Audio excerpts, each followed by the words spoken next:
Dan kemudian yang suka tengok langit, hadir tak dulu lah. Tengok langit, tengok dinding, kelihatan kan. Dia cuba nak ingat apa yang dia nak sampaikan.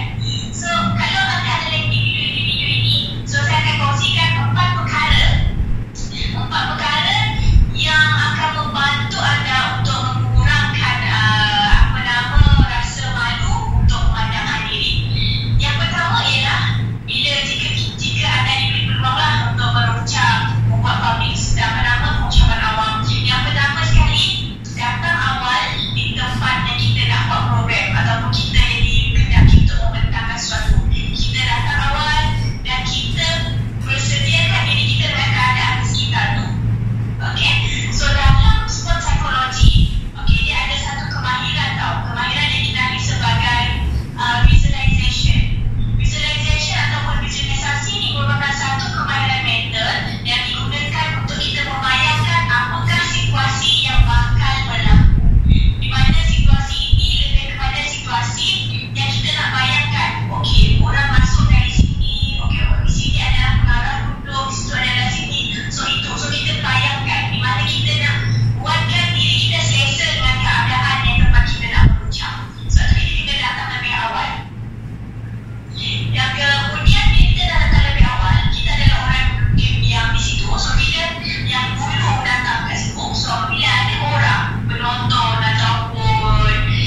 kan?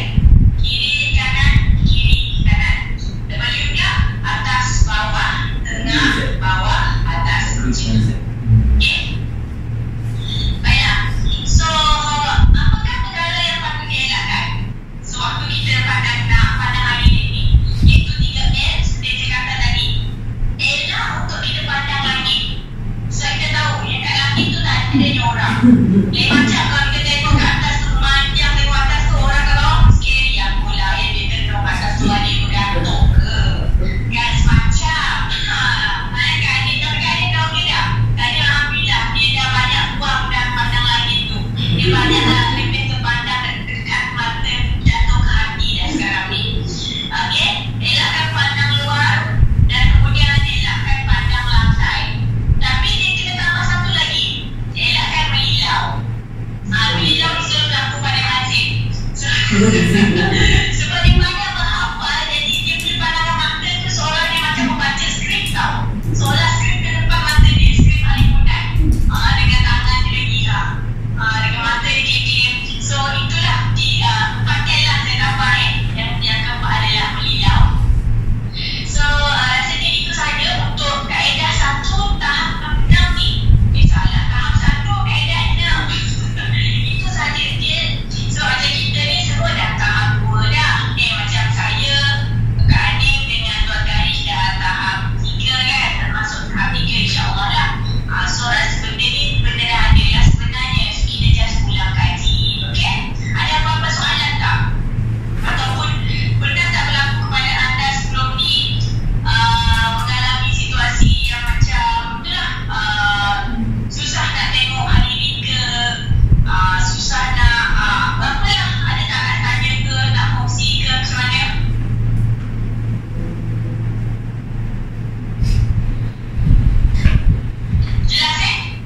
Jelas Jelas.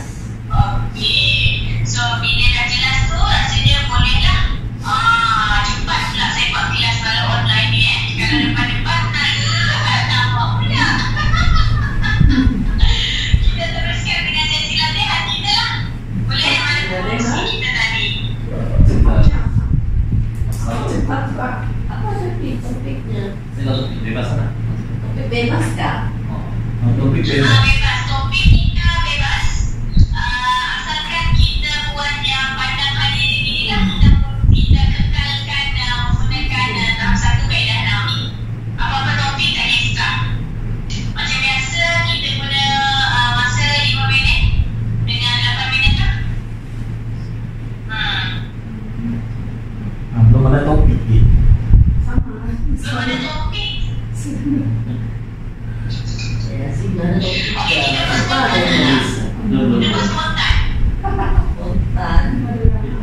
Boleh tak spontan?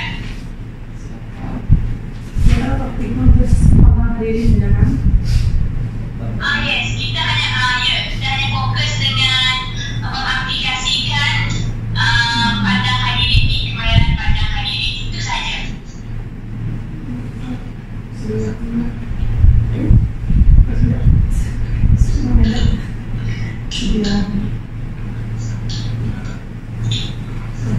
Ni macam mana dek Puan? Apa ya? Macam mana? Teruskan dulu tak? Kita buat sesi latihan. Tak kisah topik apa. Asalkan kita fokus untuk mengaplikasikan kemahiran pandang hadiri itu saja.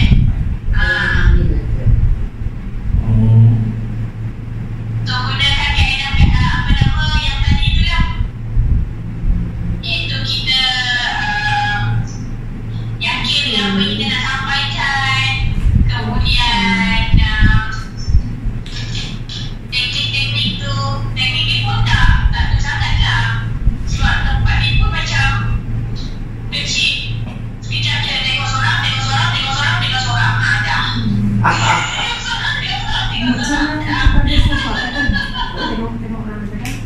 Tengok tak? Bang, tu sama. Belum lagi sebab sudah 4 minit kan? 6 minit. 3 minit ke? Macam biasa lah, 5 minit. 5 minit. 5 minit. 5, 7, 8. Oh. Kami nak persediaan 5 minit. 5 minit persediaan.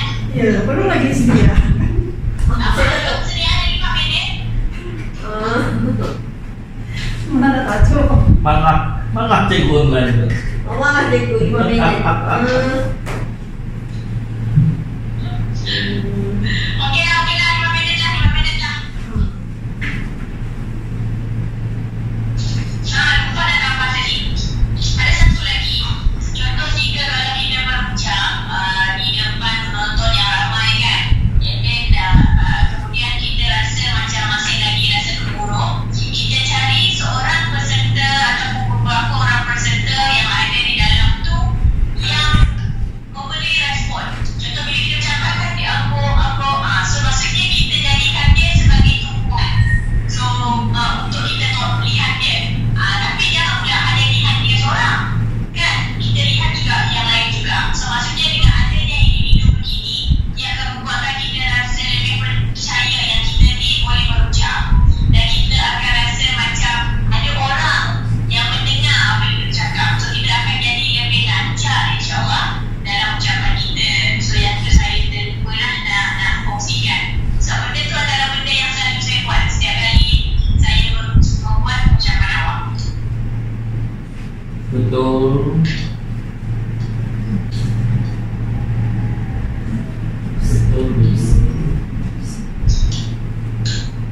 Puan beri topik ke Puan? Topik. Topik, apakah kisah yang melucukan yang pernah berlaku dalam kehidupan anda? Aning pada Kita tak tahu. Aning pada cerita. Tapi Kak Anik jangan cerita tu. Kak Anik memang tak jauh daripada cerita seram. Lain topik memasak, makanan kegemaran, ataupun kenangan pergi mana-mana ke, ataupun apa yang berlaku pada anda sepanjang seminggu ni. Sepanjang seminggu ni apa yang pernah perkara yang berlaku dalam kehidupan anda? Apakah ada syariat besar di belakangnya? Kalau saya senang dipandang Hadirin sekarang, saya tengok kamera je. Tengok kamera saja. Tapi betul, bila kita buat teknik pandang hadirin secara online, ia berbeza dengan berdepan.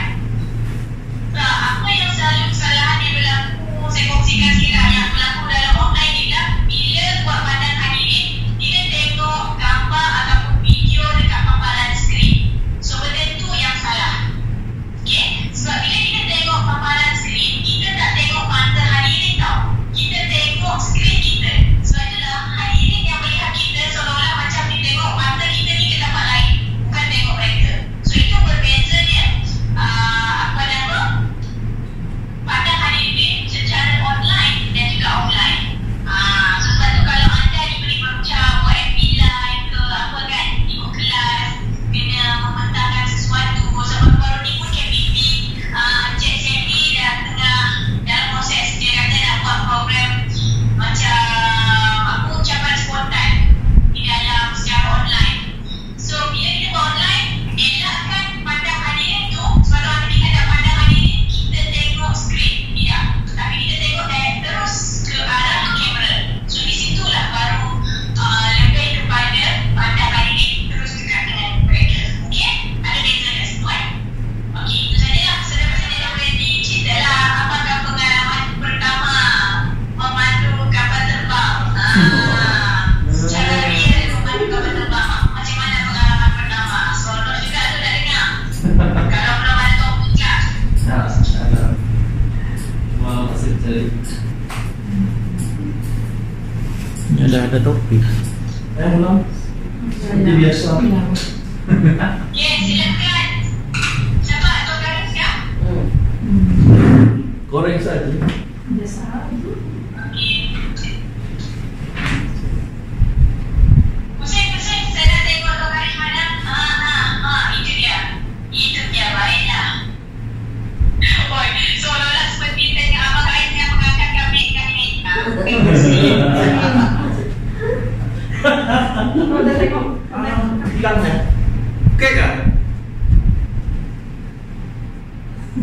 Oh, jangan pakai menulis ya. Hah? Ada Indonesia. Baik.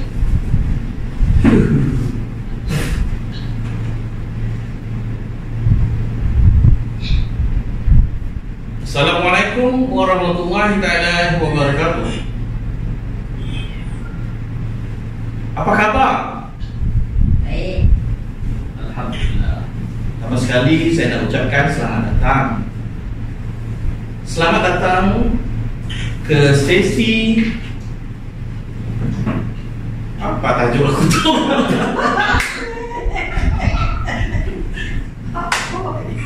Tajuk aku belum ada. Tajuk Jadi saja. kopinya. Baik. Okey. Assalamualaikum warahmatullahi taala wabarakatuh. Apa kabar? Sihat.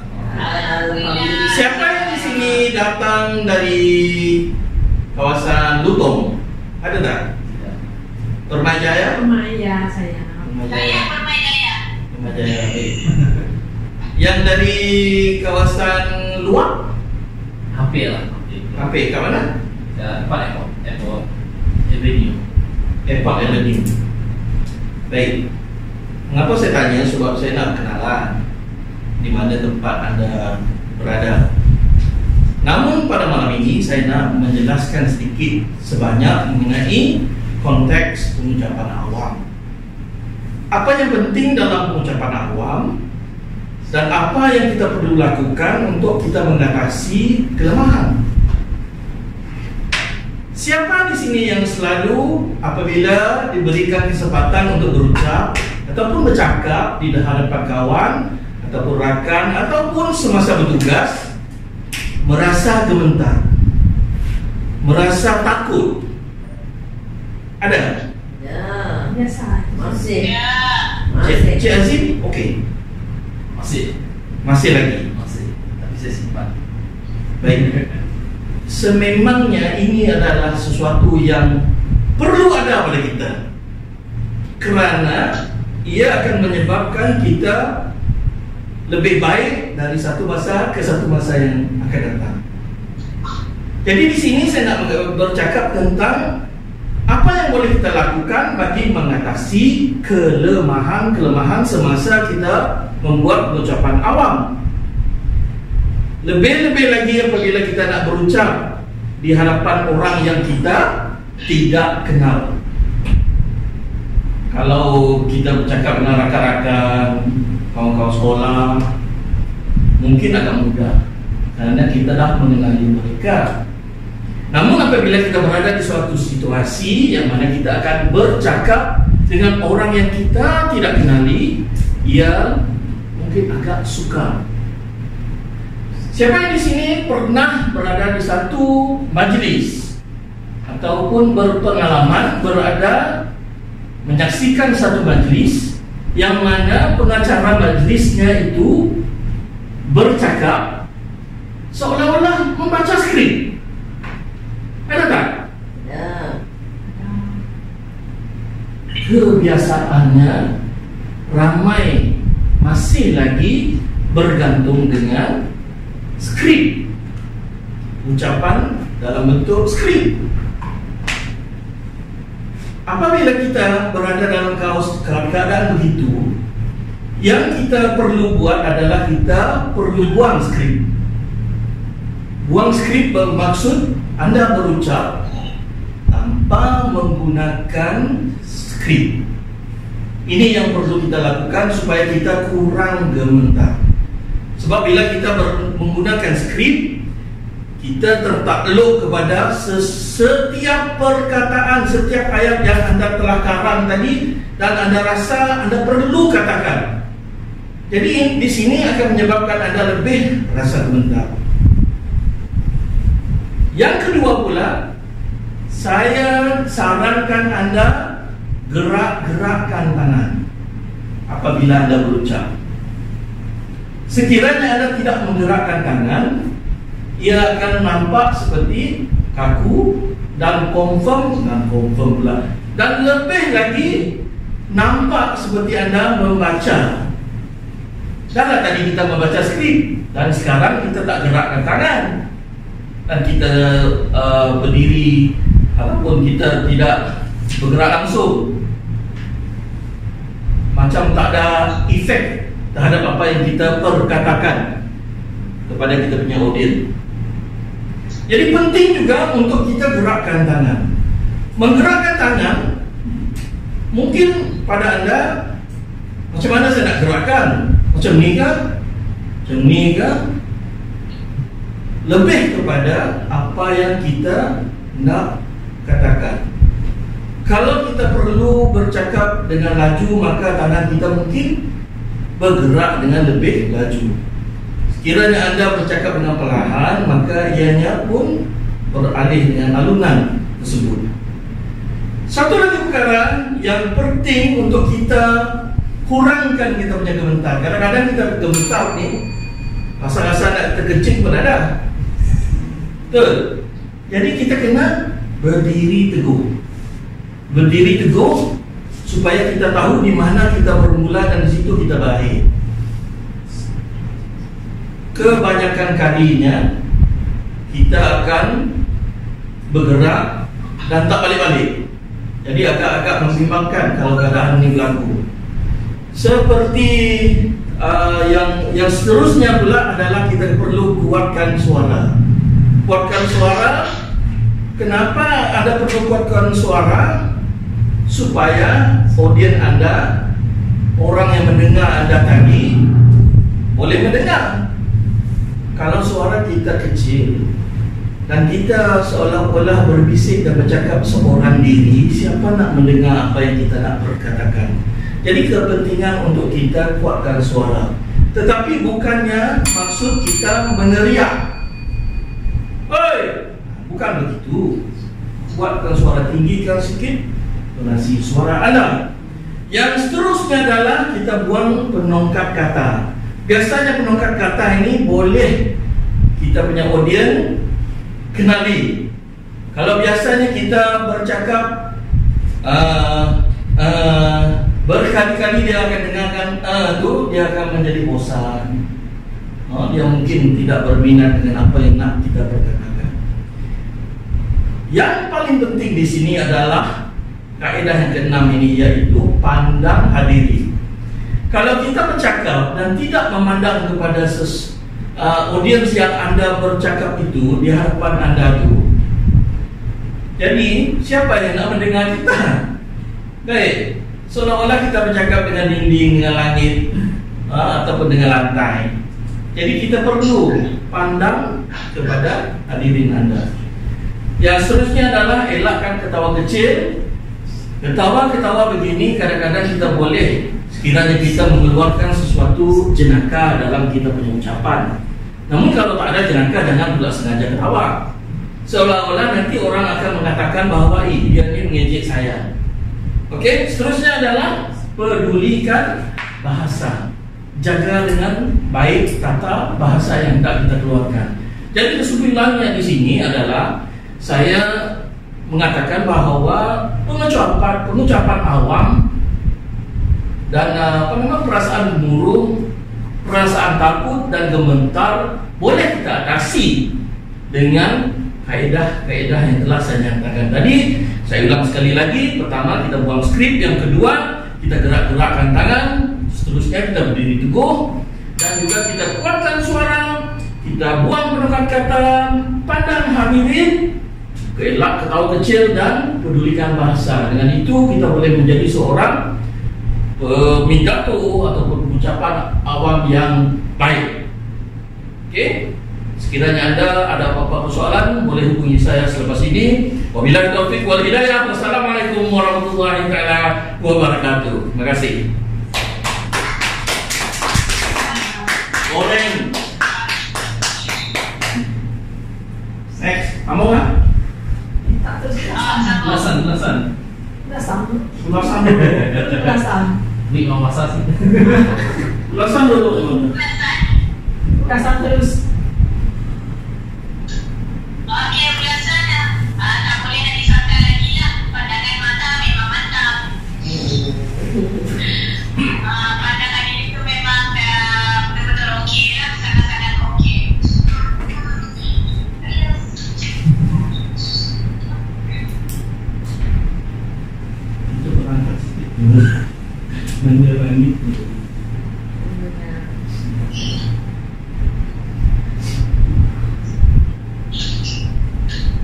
Okay, next.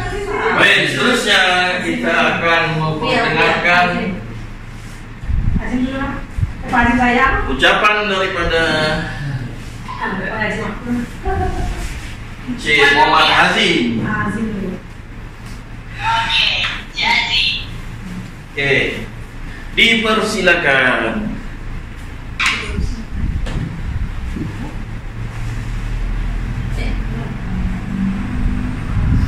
macam orang kawan bilang Haji.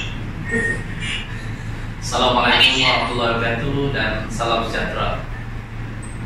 Kalau hidup sekadar hidup, babi di hutan juga hidup. Kalau kerja sekadar kerja, kera di hutan juga bekerja. Terima kasih diucapkan kepada Tuan Pengurusi Majlis Haris yang berusaha juga kita pada malam ini, Puan Nurul Lisa dan rakan-rakan seangkatan yang saya hormati sekali. Hari ini saya ingin bercerita dan berkongsi tentang sosok tubuh seorang yang terkemuka dan terkenal. Tak lain tak bukan Buya Hamka, seorang ulama terkenal daripada negara jiran Indonesia. Itu adalah antara kata-kata hikmatnya yang sangat popular hingga hari ini.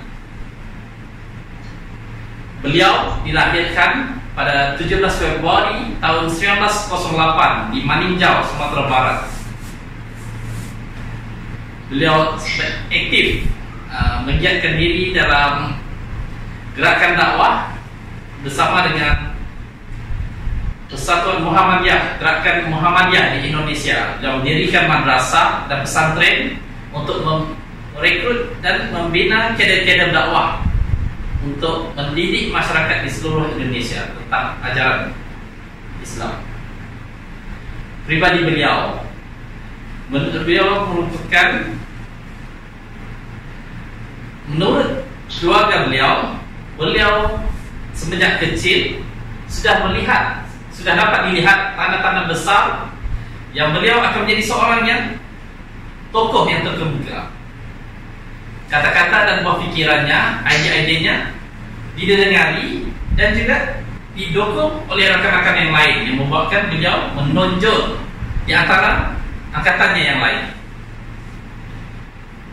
Beliau seorang yang sangat merendah diri dan juga menghormati guru.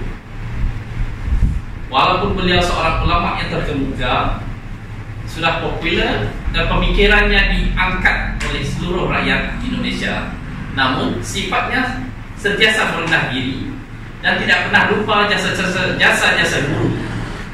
Kata Pak Hamka, seorang guru yang jujur adalah seorang guru yang akan berusaha untuk menjadikan muridnya lebih pintar daripada dia. Namun seorang murid yang jujur akan sentiasa menghargai dan juga mengakui siapa gurunya.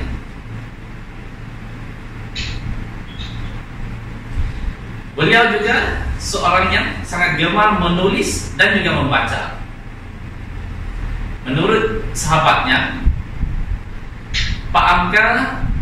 Buya Hamka sangat gemar menulis pada sekitar pukul 11 pagi hingga ke 1 petang. Pada sebelah malamnya pula beliau meluangkan masa untuk membaca buku-buku. Berbeza dengan penulis yang lain, di mana mereka lebih gemar untuk menulis pada waktu malam karena suasananya yang sunyi dan juga tenang. Baik, saya ingin bertanya kepada hadirin sekalian, boleh tak puan-puan dan tuan-tuan dan puan-puan namakan karya-karya ataupun buku yang dikarang oleh Buya Hamka? Tak ingat. Antara yang pernah ditulis dan sangat populer hari ini adalah Tenggelamnya Kapal Bedouin. Yang kedua, di bawah lindungan Ka'bahnya. Dan yang ketiga, dan banyak lagi yang lain, antaranya Tasawuf Modern, Pribadi, Lembaga Budi, dan juga yang lain. Di dalam karya-karya beliau selipkan juga dengan kritikan sosial, mengkritik masyarakat pada masa tersebut. Antaranya di dalam novel Tenggelamnya Kapal Bedouin, beliau mengkritik adat Minang kerana menghalang hubungan Zainuddin dan Hayati, walaupun mereka sama-sama menyukai antara satu sama lain. Alasannya, Zainuddin bukanlah asal dan aslinya orang Minangkabau kerana ibunya daripada suku Bugis.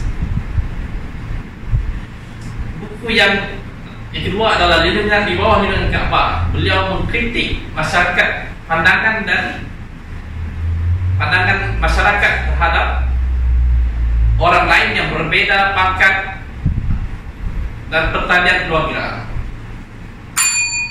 Dua watak utama dalam novel tersebut membuktikan bahawa anak muda pada zaman itu telah menjadi mangsa kezaliman sosial yang telah menjadi norma oleh masyarakat pada masa itu. Selain itu, Buya Hamka juga seorang nasionalis. Bila turut sama berpartisipasi untuk memerdekakan tanah air Indonesia, beliau sentiasa memberi dorongan dan semangat kepada anak-anak muda dan masyarakat pada waktu itu untuk berusaha membebaskan Indonesia daripada jajahan Belanda. Buya Hamka juga sifatnya seorang yang pemaaf. Kita semua tahu Buya Hamka pernah dipenjara oleh Presiden Soekarno kerana beliau tidak bersependapat dengan Presiden ketika itu. Menurut Ustaz Abdul Samad, Buya Hamka ketika di dalam penjara, beliau disiksa dan dihina seteruk-teruknya.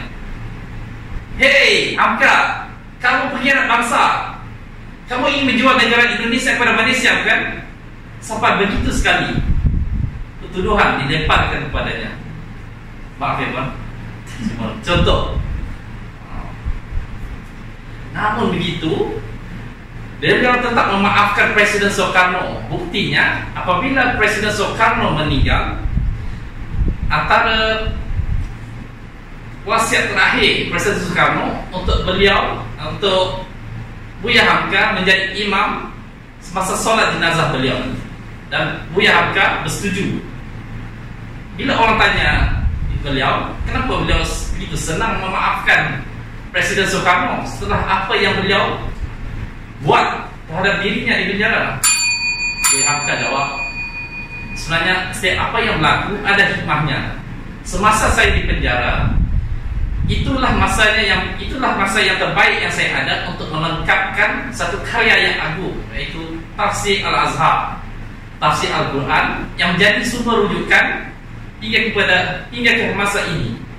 Tafsir Al-Quran yang sangat dekat dengan masyarakat kita di Nusantara ini, berbanding dengan tafsir-tafsir yang lain yang kebanyakannya digarap oleh ulama daripada Timur Tengah. Oleh itu, banyak benda yang kita boleh belajar daripada sosok yang hebat ini.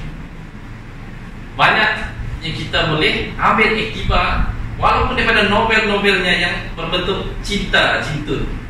Namun kita tidak harus terlepas pandang terhadap kritikan-kritikan yang ada dalam karya-karya beliau.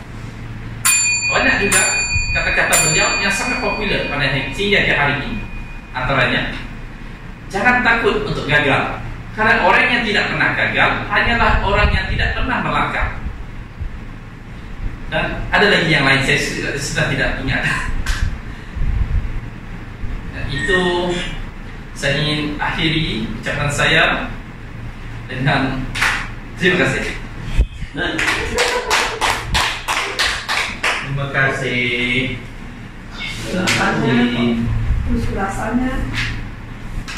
Terus ulasannya. Saya nampak pandang hadirin tu memang sangat jelas sekarang kepada Hazim. Dan memanglah orang dah di tahap 2 kan. Jadi alhamdulillah beliau dapat mengatasi banyak kelemahan.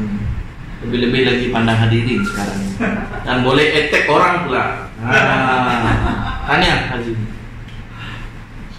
Saya pun suka dengan yang bahagian tadi tu. Masa permulaan Hazim punya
Baik, seterusnya.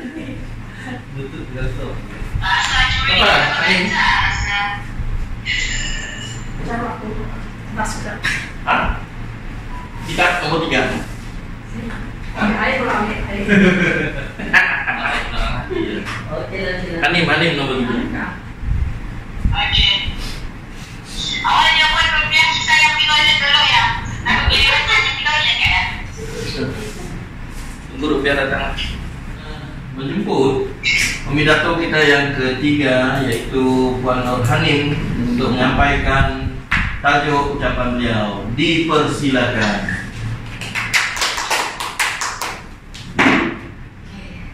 Assalamualaikum dan selamat malam semua. Malam ini saya nak bercerita secara santai. Sedikit je lah pengalaman. Mungkin lucu, ada seram, ada. Okay. Kisah dia bermula semasa umur saya 7 tahun. Saya bersama dengan adik, kakak, mak, ayah, abang, bapa saudara dan mak saudara. Pada hari itu kami bersama-sama menggunakan kenderaan van ke Engkili. Perjalanan kami ke Engkili pada ketika itu. Jam bermula pukul 5 pagi dari rumah. Pada ketika itu, selepas kami semua bersedia untuk berangkat ke Engkili, dengan secara tiba-tiba tayar pula pancit. Sungguh duka cita. Pukul 5 pagi kami pergi ke stesen Petronas untuk buka tayar, cek minyak lagi, buat persediaan baru, ambil lagi bekalan yang sedia, yang patut kita buat. Selepas itu kami pun memulakan perjalanan kami jam 6 pagi. Dari Miri pukul 6 pagi kami berangkat sehingga kami sampai ke Sibu, tak ada masalah. Semua perjalanan dengan lancar. Tapi tiba-tiba kami sampai di Sibu dalam jam pukul 12.30 macam tu. Pada ketika itu tahun 1980 kalau tak silap saya. Jambatan tutup pukul 11 malam. Jadi kami pun tersangkut di Bandaraya Sibu. Masa tu jambatan tutup, jadi kami tak tahu nak buat apa. Semua tak tahu jalan Sibu. Jadi kami pun pusing nak cari tempat nak makan, minum pada ketika itu.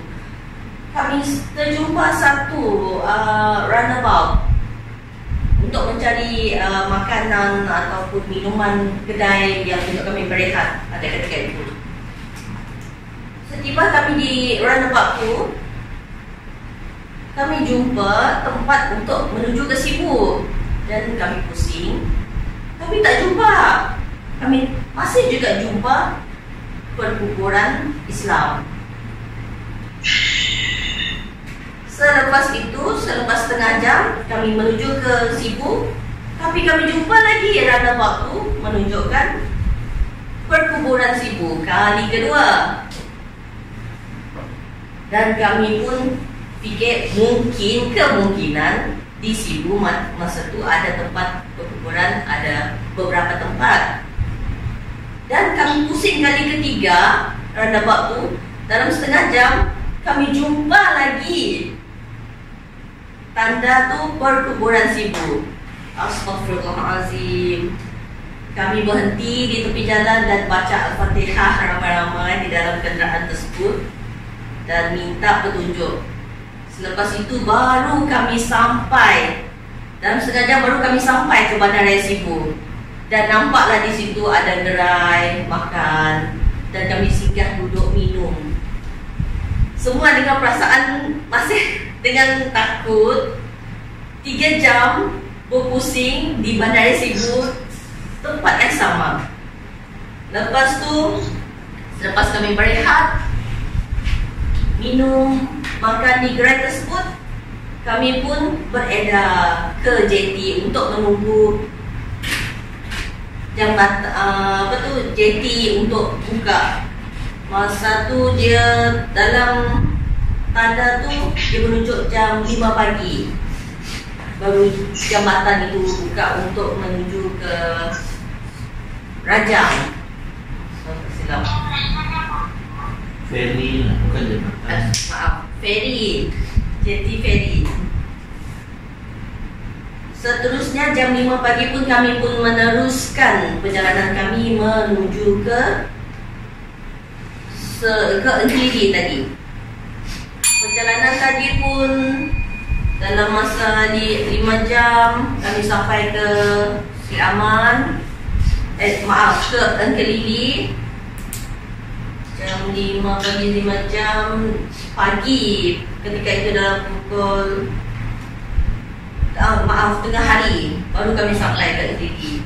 Di Enkelidi kami pun duduk menetap bersama-sama dengan mak saudara saya. Di situ kami pergi bercuti bersama-sama membuat aktiviti mandi manda, air terjun. Selain itu kami juga melawat kebun durian di Betong dan banyak lagi tempat yang kami pergi masa tu untuk memutik buah durian, buah rambutan, buah langsan. Ketika tu hujung tahun, jadi banyaklah musim buah-buahan di kebun mak saudara saya. Pengalaman yang kedua ni berkenaan dengan durian. Kami duduk di kebun satu malam untuk menunggu buah durian jatuh. Fikirkan senang nak tunggu buah durian. Padahal ambil masa yang lama juga. Kami tidur pukul 11 malam, tapi buah durian tak ada juga bunyi jatuh. Cuma yang kami dengar masa tu jatuh dan kami ramai-ramai pergi tengok-tengok, tak ada juga buah durian. Tengok-tengok buah kelapa yang jatuh. Itulah pengalaman kami pukul 3 pagi mencari buah durian. Tengok-tengok yang kami kumpul buah kelapa, ada 5 biji.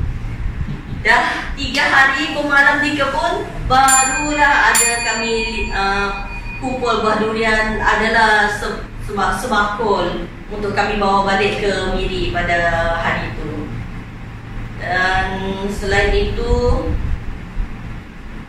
itu adalah pengalaman yang pertama saya bersama-sama dengan keluarga untuk mengguna jalan darat pergi ke dari Miri, Bintulu, Sibu ke Enkelidi. Itulah pengalaman yang pertama dan saya tidak pernah lupakan. Sekian saja. Terima kasih. Belasan. Anjing. Belasan. Kami belasan. Belasan. Satu cerita dasar pengalaman beliau yang sangat menarik dan kita dapat bayangkan kepanikannya apabila pusing di tempat yang sama dan seram.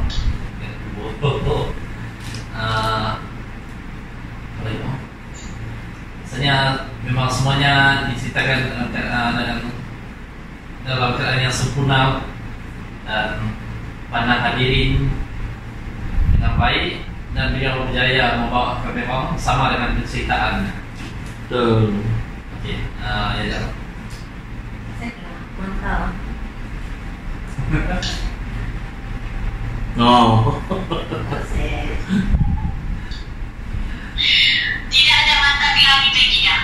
Mata ke mata terus dekat ke hati. Yes. Improve banyak.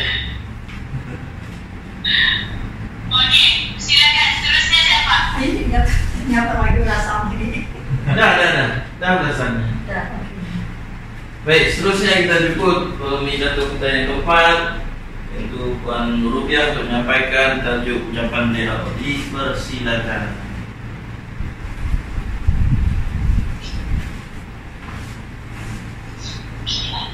Selamat malam, selamat sejahtera kepada ahli klub pidato Perdana Miri. Di malam yang indah ini ingin saya kongsikan kisah insan istimewa, semoga menjadi tauladan dan pengalaman kepada kalian semua. Rosie, seorang budak perempuan berumur 12 tahun. Tiap-tiap hari emak atau ibu Rosie mengantar Rosie kepada kami. Setiap kali Rosie datang, biarpun suasana agak riuh, agak sunyi, tetapi kehadiran Rosie sentiasa menjadi satu-satunya yang kami nantikan. Walaupun dia senyap-senyap melangkah ke kelas, tetapi kami dapat menggagap budak yang sampai itu adalah Rosie. Apabila ibunya sampai, biarpun kereta belum lagi berhenti 100%, Rosie akan membuka pintu kereta tanpa mengira ataupun sedar apakah itu bahaya. Dia akan terus turun dari kereta, mengambil bagnya dan berlari keluar dan menghentak pintu kereta emaknya. Walaupun kereta itu masih bergerak. Itulah Rosie, membawa bagnya dengan tuara di kepala, dengan baju yang basah dekat bahagian dada yang sini, dan mungkin hadirin semua tertanya-tanya, kenapa bajunya basah? Itu adalah air liur Rosie. Dia suka minum air berbotol-botol, bukannya karena haus, tetapi kami pun tidak tahu sebabnya. Selepasnya minum air, dia akan keluarkan air liurnya dan mengerap di bajunya. Dan jikalau kami menegur, dia tak akan berhenti, tapi akan memandang ke arah kami seolah-olah mencebek kami. Dan kami kadang-kadang membuat kesimpulan, tindakannya itu mungkin untuk menyakiti hati kami sebagai penjaganya. Itulah Rosie. Dan dia akan terus berlari ke bilik mandi dan membersihkan dirinya. Tetapi Rosie tidak akan mandi tanpa kita memerhatikan beliau. Dia akan menunggu arahan kita, barulah dia akan menghentikan air pipe yang sentiasa mengalir. Rosie berumur 14 tahun, seorang perempuan dan sudah darah. Ya. Jikalau kita tidak memperhatikan dia tidak akan berhenti daripada terus berada di bilik air. Dan keadaan diri juga tidak akan bersih kalau kita tidak memberitahu Rosie ambil sabun, Rosie gosok rambut, tangan dan kaki. Setelah dia membersihkan dirinya, dia akan berlari saja dari pintu bilik mandi ke ruang tamu tanpa mengira badannya diselimuti ataupun tidak oleh kain ataupun tuara. Dan Rosie akan memekik ataupun menangis kalau kita menegurnya. Setelah Rosie sudah mandi, dia akan terus ke dapur mencari makanan. Biarpun di rumah ibunya memberitahu Rosie sudah menikmati makanan ataupun minuman. Setiap hari begitulah keadaan Rosie, dia sudah sampai ke pusat jagaan kami. Dan setelah dia mendapat makanan, dia akan terus pergi ke bilik dajah, mencari pensil warna dan akan melukis tanpa berhenti.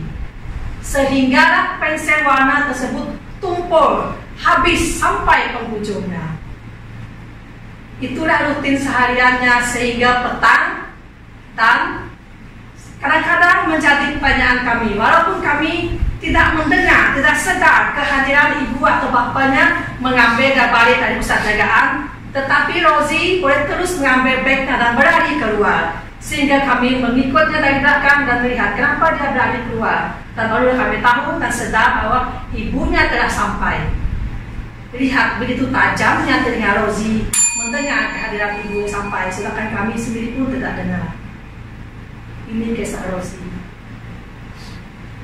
Satu budak lagi yaitu si Tommy, di mana Tommy ini berlainan perangai daripada si Rosie. Tommy apabila sampai ke center, ke pusat jagaan, dia tidak akan terus keluar dari kereta. Dia akan menunggu di dalam kereta sehingga ibu atau bapaknya membuka pintu kereta untuk dia. Tommy berumur 13 tahun. Dan penjaganya mengambil masa yang lama untuk memujuknya keluar dari kereta. Seolah-olah seperti seorang VVIP membuka pintu untuk minta maaf. Seorang seperti pembantu membuka pintu untuk seorang VVIP. Begitulah ragam Justin ini. Dan dia akan berdiri lama di luar memeluk ibunya dan memberitahu dia hendak makan ayam goreng, hendak makan nugget, petang hendak main bowling dengan suara yang sangat lantang. Dan dia akan mengambil bagnya, tetapi tidak membawa ke dalam bilik seperti Rosie, tetapi mengambil bag dari kereta dan melontar keluar. Apabila dia menampak batu di sekelilingnya, Tommy akan mengambil batu tersebut dan melontar ke rumah jiran. Kami sebagai penjaga sangat bimbang kalau jiran ternampak perlakuan Tommy. Tentu jiran akan marah kerana bukan semua orang memahami perangai mereka. Tetapi kami akan menegur, walaupun kadang-kadang ditegur membuatkan dia bertambah agresif lagi. Dan kadang-kadang kami cuma membiarkan saja, tetapi terus memahati untuk mengelakkan dia daripada bertindak dengan lebih agresif lagi. Apabila Tommy sampai ke bilik dagang, dia akan terus membuka bagnya, mengambil bekalan makanannya dan membawa ke dapur. Dia akan minta dipanaskan makanan tersebut, bukan memanaskan nasi ataupun mie, tetapi setakat keropok ataupun biskut pun si Tommy ini minta dipanaskan. Bukan sekali, tetapi berkali-kali. Dia panaskan keropoknya, makan, lepas itu minta lagi dipanaskan. Kita panaskan supaya panas, nanti dia bukannya terus makan, dibiarnya supaya sejuk, nanti dimintanya kita panaskan lagi. Anda dapat bersabar dengan perangai macam ini? Kalau kami betul sabar tak? Sekali sabar. Oh tidak. Azim? Ya, beginilah kerenah yang kami hadapi sehari-hari. Ini baru 2 orang budak. Belum lagi saya ceritakan yang budak ke-6, ke-7 dan ke-8. Si Tommy ini perangainya berubah-ubah. Dan kebelakangan ini sikap mengamuknya semakin menjadi-jadi. Dia boleh bergaduh, bukan dengan manusia saja, tetapi dengan makanannya sekali. Dia boleh menghentak banyak dan membuang. Lepas itu dia ambil balik lagi banyak dan simpan pinggan dan dimakannya lagi. Inilah kami kata dia gaduh dengan makanannya. Dengan bunyi suara, menghentak kaki ke lantai, menghentak tangan ke dinding. Dan kalau kita tegur, dia akan berlari keluar, masuk ke tandas dan mengunci diri dalam tandas. Mungkin dia mengelak, sebab dengan berlari ke tandas, kami tidak dapat memarahi beliau. Jadi rakan-rakan semua, biarpun perangai mereka seperti ini, kita ada cara untuk menanganinya. Tetapi jika kita tidak dapat menanganinya, kita kena beritahu ibu bapa supaya ibu bapa boleh membawa mereka kepada pakar. Sebab mereka, perangai mereka kadang-kadang mengganggu budak lain ataupun mengganggu keselamatan insan lain. Dan ada di antara mereka yang mengambil obat untuk menenangkan perangai mereka atas arahan pakar. Tetapi kadang-kadang ada ibu bapa yang tidak percaya pada obat-obatan karena sudah ada pengalaman dari ibu bapa lain yang mengatakan obat ini akan membuat mereka menjadi insan yang daripada agresif kepada pendiam yang tidak boleh membuat apa-apa. Itulah kadang-kadang ibu bapa dilema. Hadirin semua, kalau kita berjumpa dengan anak-anak istimewa ini, kita kalau boleh jangan terus bersalam dengan mereka ataupun menghampiri mereka, sebab mungkin mereka tidak suka dengan kehadiran kita, tidak suka dengan sentuhan kita. Mungkin kita boleh tanya ibu bapa tersebut, anak Anda boleh dipegang, kita boleh bersalam. Kalau mereka kata boleh, lalu kita boleh bersalam dengan mereka, sebab dan dah menjadi kebudayaan kita.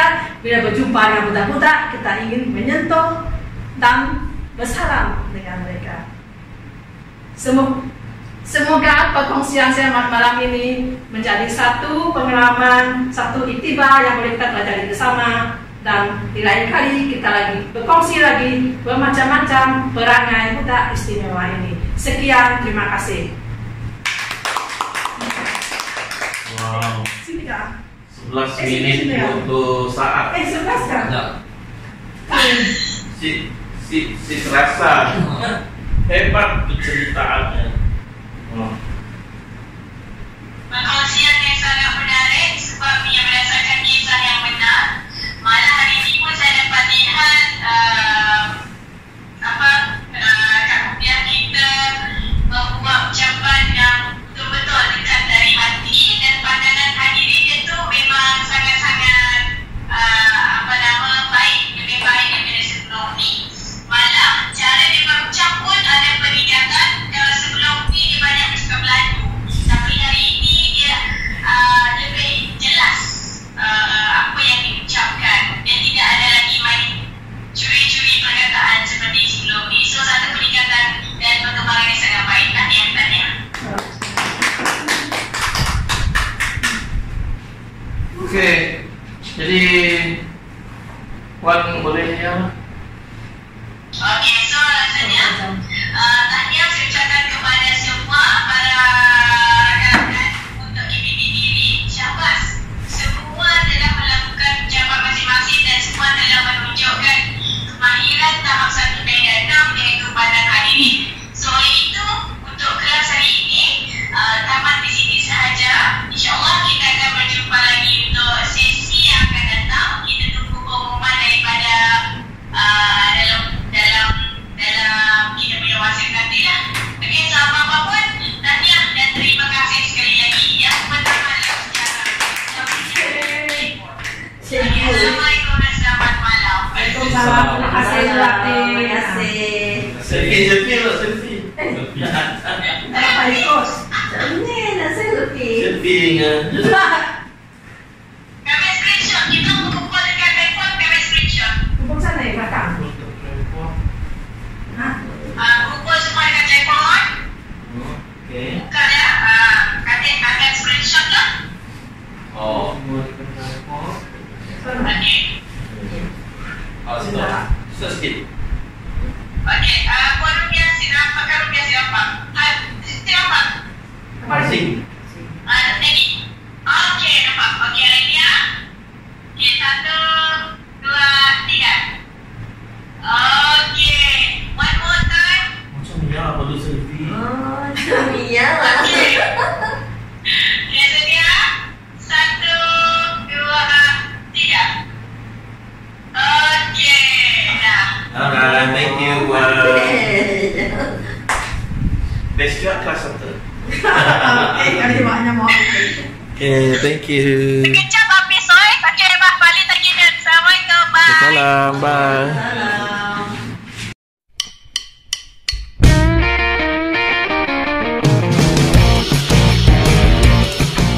Terus jambu from Miri. Ya Rabbi. Jangan lupa subscribe channelnya.